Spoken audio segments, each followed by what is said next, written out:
Hollywood கிசுகிசுக்கள் பத்தி எழுதுற எல்லா பத்திரிகை வெப்சைட் எல்லாத்துலயுமே இப்ப ஹாட் டாபிக் பிராஞ்சலினாவோட பிரிவு தாங்க. யாருப்பா அந்த அமளின்னு சொல்லிட்டு அப்பாவியே கேட்கிற மக்களுக்காக சொல்லிக்கிறேன்.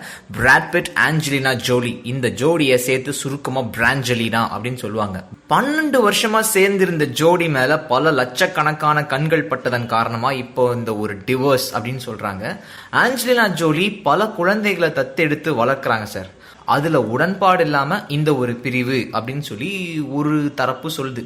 இல்ல பிராட் பிட்டுக்கு கள்ள தொடர்பு இருந்துச்சு, அதனால இந்த ஒரு பிரிவு அப்படின்னு இன்னொரு தரப்பு சொல்லுது. மொத்தத்துல இந்த ஜோடி இப்போதைக்கு பிரிஞ்சிருச்சு, அதுதான் உண்மை.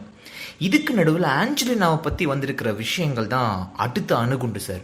14 வயசுல கன்னித்தன்மையை தாயோட ஆசையோட இழந்தது.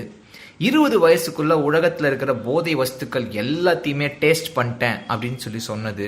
1996ல ஒரு படத்துல தன் கூட நடிச்ச ஒரு நடிகையோட உறவுல இருந்தது, லெஸ்பியன் உறவுல.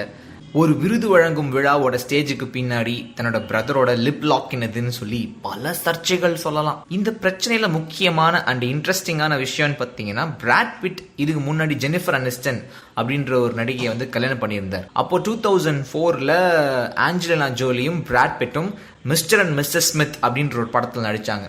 அந்த படத்துல இருந்து தான் 2 பேர்த்துக்கு நடுவுலையும் ஒரு தொடர்புன்னு சொல்லியிருந்தாங்க.